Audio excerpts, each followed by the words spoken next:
ഉത്തരാഖണ്ഡിന് പിന്നാലെ ഗുജറാത്തിലും ഏക സിവിൽ കോഡ് നടപ്പാക്കാൻ ഒരുങ്ങി ഗുജറാത്ത് സർക്കാർ. യുസിസിയെ പറ്റി പഠിക്കാൻ പ്രത്യേക കമ്മിറ്റിയെ നിയോഗിച്ചു.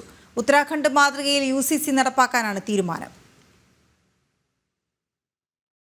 દેશના તમામ નાગરિકોને સમાન હક મળે તે માટે કોમન સિવિલ કોડનો દેશવ્યાપી અમલ કરવાનો નિર્ણય કર્યો છે. આદરણીય વડાપ્રધાન શ્રી નરેન્દ્રભાઈ મોદીની ભારતીય જનતા પાર્ટીની સરકાર જે કહેવું તે કરવું એક કાર્યમંત્રને અનુસરીને સરકાર કામ કરે છે.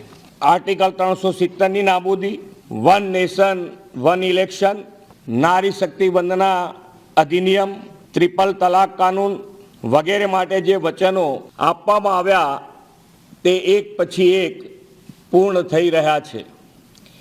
એ દિશામાં આગળ વધતા ഉത്തരാഖണ്ഡിൽ ഏക സിവിൽ കോഡ് നിലവിൽ വന്നതിന് ശേഷം അതൊരു മാതൃകയാകും, തുടക്കമാകും എന്ന് കരുതിയത് അന്വർത്ഥമായിരിക്കുന്നു. ഉത്തരാഖണ്ഡിന് പിന്നാലെ ഗുജറാത്തിലേക്കും ഏക സിവിൽ കോഡ് എത്തുകയാണ്. ഗുജറാത്ത് സർക്കാർ നടപ്പാക്കാൻ ഒരുങ്ങുന്നു. യുസിസി നടപ്പാക്കുമ്പോൾ എങ്ങനെയായിരിക്കണം, എന്തായിരിക്കണം തുടങ്ങി അതിനെപ്പറ്റി പഠിക്കാൻ പ്രത്യേക കമ്മിറ്റിയെ നിയോഗിച്ചു എന്നാണ് വ്യക്തമാകുന്നത്. ഉത്തരാഖണ്ഡ് മാതൃകയിൽ തന്നെ യുസിസി നടപ്പാക്കാനാണ് തീരുമാനമെന്നും അറിയുന്നു.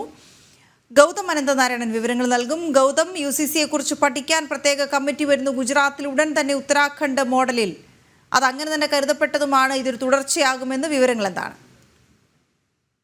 വീണ, കഴിഞ്ഞ 27-നാണ് ഉത്തരാഖണ്ഡിൽ ഏകീകൃത സിവിൽ കോഡ് നടപ്പാക്കിയത്. ഇപ്പോൾ അതിന് പിന്നാലെ ഗുജറാത്തിലും BJP സർക്കാർ ഏകീകൃത സിവിൽ കോഡ് നടപ്പാക്കാൻ ഒരുങ്ങുകയാണ്. ഇതിന്റെ ഭാഗമായിട്ടാണ് ഇന്നിപ്പോൾ ഒരു കമ്മിറ്റിയെ നിയോഗിച്ചിരിക്കുന്നത്. ഈ കമ്മിറ്റി എങ്ങനെയാണ് ഗുജറാത്തിൽ ഏകീകൃത സിവിൽ കോഡ് നടപ്പാക്കേണ്ടത് എന്നത് സംബന്ധിച്ച് പഠിക്കും. ഉത്തരാഖണ്ഡിലും നേരത്തെ ഒരു സമിതി ഇതേപ്പറ്റി പഠനം നടത്തിയ ശേഷമാണ് പിന്നീട് റിപ്പോർട്ട് സമർപ്പിക്കുകയും അതിനുമേൽ നിയമസഭ അത് അംഗീകരിക്കുകയും ചെയ്താണ് കഴിഞ്ഞ 27 മുതൽ ഏകീകൃത സിവിൽ കോഡ് ഉത്തരാഖണ്ഡിൽ നിലവിൽ വന്നത്. ഇതിന് പിന്നാലെയാണ് ഇപ്പോൾ ഉത്തരാഖണ്ഡ് മാതൃകയിൽ ഗുജറാത്തിലും BJP സർക്കാർ ഏകീകൃത സിവിൽ കോഡ് നടപ്പാക്കാൻ ഒരുങ്ങുന്നത്. അടുത്തിടെ പാർലമെന്റിൽ സംസാരിക്കവേ പ്രധാനമന്ത്രി നരേന്ദ്രമോദി ചൂണ്ടിക്കാണിച്ചത് ഭാരതത്തിൽ BJP അധികാരത്തിലിരിക്കുന്ന എല്ലാ സംസ്ഥാനങ്ങളിലും ഏകീകൃത സിവിൽ കോഡ് നിലവിൽ വരും എന്നുള്ളതായിരുന്നു.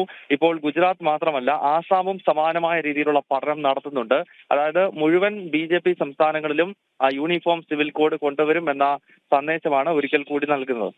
ഓക്കെ, ശരി ഗൗതം.